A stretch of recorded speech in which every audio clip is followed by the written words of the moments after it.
Sa previous episode, si Zai na ating bida ay gusto nang pumunta sa langit, naghahanap siya ng paraan para mamatay at dinamay pa niya ang kanyang chika bebe para magpakamatay sila ng sabay. Kaso imbes na tatalon na sila sa Manila Bay, bigla na lang dumating ang isang truck ng JNT at sinasagasaan sila at dahil dito ay napunta si Zai sa ibang mundo, hiniling ng babae na gawin siyang isang bayani sa kaharian nila. Di pumayag si Zai sa kagustuhan nito at ang hangad niya lang talaga sa buhay ay wakasan na ang nakakabagot niyang buhay. Di nagtagal ay umalis si Zai at nakatagpo ng isang babaeng catgirl at sinasakal ito ng puno at dinamay pa si Zai, subalit bigla na lang nahilo ang puno at malaki ang pasasalamat ng catgirl dahil niligtas siya ni Zai. At sa pagpapatuloy, habang naglalakad sila ay napagod si catgirl sa pagdala ng kabaong kaya hiningi niya sa lalaki na maglakad na lang gamit ang sarili niyang mga paa. Pero walang tugon mula kay Zai kaya nagsimula siyang mag-alala na baka patay na ito.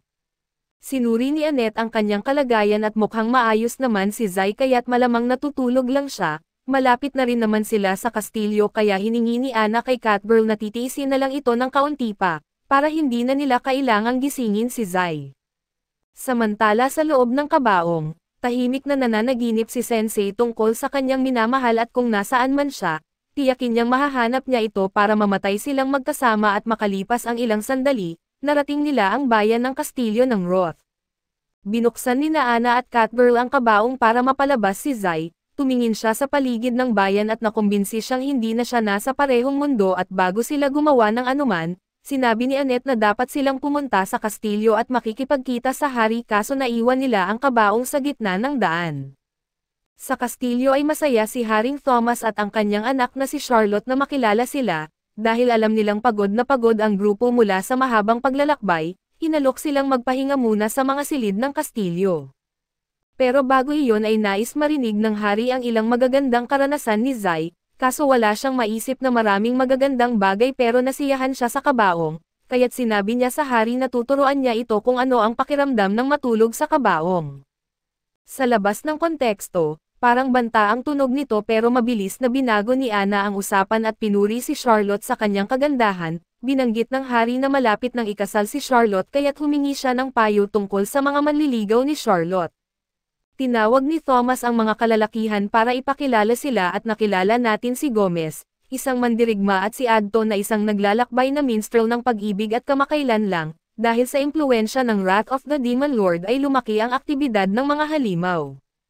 Ngunit matanda na si Thomas upang harapin ang problema, kaya't napagpasyahan niyang isa sa dalawang ito ang magiging asawa ni Charlotte at magiging susunod na hari ng Roth, ngunit hindi sang-ayon si Charlotte sa ideyang ito dahil hindi pa siya pumipili ng asawa.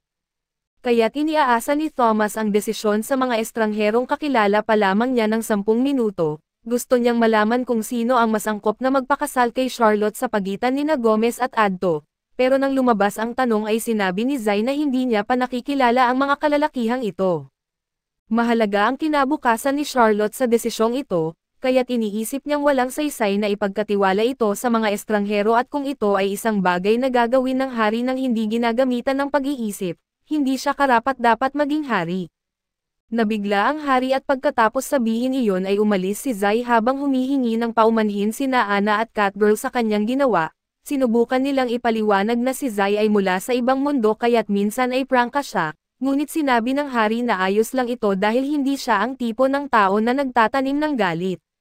Mukhang nagkaroon naman ng interes si Charlotte kay Zai, sa gabi habang natutulog ang lahat ay nagbabantay si Zai sa bintana at lumapit si Anna at tinanong kung nahihirapan siyang makatulog at sinabi niya na hindi siya talaga nakakatulog ng maayos. Gusto ni Anna na malaman ang higit pa tungkol kay Zai kaya't tinanong niya ito tungkol sa kanyang minamahal. Subalit napansin niyang may buntot na lumabas mula sa ilalim ng mga kumot ni Zai at nang tanggalin niya ang kumot, nakita niyang natutulog si Catgirl sa hita ni Zai at di niya papayagan ang ganitong klaseng kabastusan, maliban na lang kung siya ang natutulog kasama si Zai. Kaya't ginigising niya si Catgirl gamit ang isang unan at depensa ni Catgirl. Malamig kasi at bilang isang pusa ay normal sa kanya ang kumapit sa mga tao para sa init, habang nag-aaway sina Anna at Catgirl ay umalis si Zai ng silid dahil sa ingay. Habang naglalakad sa pasilyo ay napansin niyang may magandang liwanag, lumabas siya upang tingnan ang lawa at doon ay nakasabay niya si Charlotte at inimbitahan siya nito na manood sa lawa kasama niya dahil maganda ang gabi. Pumayag si Sensei at sinabing napakaganda ng tanawin at halos gusto niyang malunod sa lawa. Nagulat si Charlotte sa narinig at tinanong kung may mga problema si Zai na nagpapaisip sa kanya na lunurin ang sarili, pero sa nakikita niya ay mukhang mas maraming problema si Charlotte kaysa sa kanya. Pagkatapos ng ilang sandali ng katahimikan, ipinagtapat ni Charlotte kay Zai na hindi siya makapagdesisyon sa pagitan nina Gomez at Otto. Kamakailan lamang dumating si Gomez sa kastilyo kaso siya na ang ginawang pinakamaaasahang sundalo nila.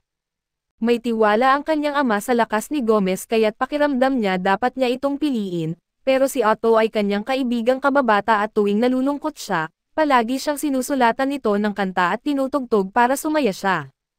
Hindi niya alam kung pipiliin niya ang isang asawang mahal niya o ang pinakamalakas na magiging hari para sa kapakanan ng kanyang ama. Natawa ng bahagya si Zai at sinabing tunay na mabait si Charlotte para mag-alala ng ganito para sa kanyang ama, hindi tulad niya na ilang beses nang sinubukan na tumigil sa buhay na laging nagpapahirap sa kanyang pamilya. Pero hindi niya kailanman pinayagan ang iba na magdesisyon kung paano siya mamumuhay. Iniisip ni Zai na dapat magdesisyon si Charlotte batay sa kung ano ang gusto niya at upang magawa iyon, kailangan niyang alamin kung ano ang kanyang tunay na hangarin. Kinabukasan ay ipinatawag muli ni Haring Thomas si Zai at ang iba pa sa silid ng trono at humingi ng paumanhin sa abala at tinawag sila rito dahil sa wakas, napagdesisyonan na ni Charlotte kung sino ang kanyang pakasalan, at gusto niyang maging saksi sila sa kanyang pagpili. Iniisip ni Annette na siguradong si Gomez ang pipiliin ni Charlotte dahil malamang inuna niya ang pangangailangan ng kaharian kaysa sa sarili niya, habang iniisip ni Catgirl na mas bagay si Otto sa kanya. Binanggit ni Thomas kay Charlotte na lumapit sa lalaking pinili niya at sabihin ang kanyang mga pangako. Nagsimula nang maglakad si Charlotte kaso imbes na pumunta kina Otto o Gomez, hinawakan niya ang kamay ni Zai at sinabi niyang nais niyang maglanoy sa lawa kasama siya. Walang makapaniwala sa narinig nila, lalo na si Annette na bumagsak sa lupa at ipinaliwanag ni Charlotte ang kanyang mga dahilan at pagkatapos ng usapan nila ni Zai kagabi, pinag-isipan niya ng matagal kung sino ang pipiliin niya at napagtanto niya ang isang bagay. Sa simula ay mas pinili niya si Otto dahil palagi siyang kinakantahan nito tuwing malungkot siya, ngunit naalala niya na kinakantahan siya nito kahit hindi siya malungkot at kumakanta pa ito kagabi at hindi naman sinabi ni Otto na mahal niya si Charlotte, kaya't malamang nais lang niyang ipaparinig ang kanyang bagong kanta at si Charlotte ang nariyan para makinig. Hindi rin pwede si Gomez dahil mabaho ito at sinabi ng hari kay Charlotte na pag-isipan muli at pumili ng asawa, na tila kakaibang bagay na dapat alalahanin matapos niyang ideklara ang intensyon na mamatay kasama si Sensei. Sumagot si Charlotte na isang kalokohan ang ideya na ipakasal siya sa isang tao nang hindi man lang tinanong ang kanyang opinyon, dahil hindi naman talaga siya gustong magpakasal sa simula pa lang at sa huli ay hindi man lang inisip ni Thomas ang kanyang nararamdaman, pero si Zai na pinapahalagahan niya ang iniisip ni Charlotte at iginagalang ang kanyang desisyon. Ngayon ay nauunawaan ni Zai kung bakit siya pinili ni Charlotte, pero bago pa man siya makapagbigay ng tugon ay tinanggal ni Gomez ang kanyang helmet at sinabing hindi niya inakala na mabubuking siya dahil sa kanyang amoy. Nag-transform siya sa kanyang tunay na anyo bilang isang tagasunod ng Demon Lord, sinabi niyang plano niyang sakupin ang kaharian sa pamamagitan ng pagiging hari nito upang maipasa ito sa Demon Lord. Ngunit nasira ang kanyang plano dahil nalaman ni Charlotte ang kanyang disguise, tinanong ni Sensei si Charlotte kung nahulaan niya na si Gomez ay isang demonyo, kaso wala siyang ideya at sinabi lang niyang mabaho ito dahil talagang mabaho siya. Nangangahulugan ito na nabuko ni Gomez ang sarili niya ng walang dahilan, ngunit ayaw niyang aminin na nagkamali siya kaya't ngayon ay sinabi niyang papatayin na lang niya silang lahat. Ito ang eksaktong uri ng sitwasyon kung saan ang isang makapangyarihang pari ay magiging kapakipakinabang, ngunit siya ay wala pa rin sa tamang iniisip. Kaya sinubukan ni Catgirl na gisingin siya habang abala si Gomez sa mga gwardya at sa kasamaang palad, hindi nagtagal ang mga gwardya, kaya't kinailangang buhatin ni Catgirl ang katawan ni Annette at tumakbo upang maiwasan ang pagbagsak ng isang haligi. Dahil hindi pa nagising si Annette sa anumang oras, nagpasya si Catgirl na siya na mismo ang haharap kay Gomez at lalaban dito. Nasa level 14 si Catgirl kaya dapat kaya niyang ipagtanggol ang sarili sa laban.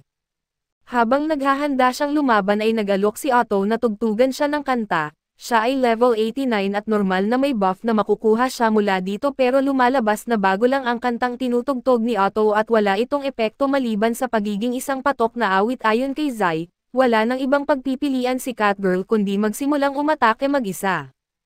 Habang sumasalakay si Gomez, yumukod si Catgirl at sinipa siya sa mukha at sinundan pa niya ito ng cat punch pero hindi ito masyadong nakasakit kay Gomez kaya't pinatalsik pa niya si Catgirl. Sinabi ni Gomez na ilalagay niya ang lahat ng lakas sa susunod na atake para wasakin ang pusa. Pero bago pa niya magawa iyon ay nakuha ni Zai ang atensyon niya at humiling na patayin muna sila ni Charlotte.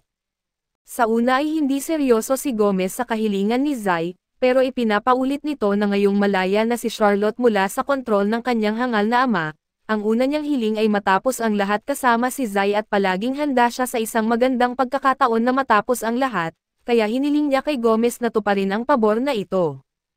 Pumayag si Gomez na patayin siya, pero sinabi niyang pagkatapos noon ay papatayin niya ang hari at susunugan ang buong lungsod kasama ang lahat ng mamamayan nito. Hindi alintana ni Zai kung ano ang gagawin ni Gomez dahil patay na siya noon, pero nagsisimula ng magduda si Charlotte sa ideya ng kamatayan.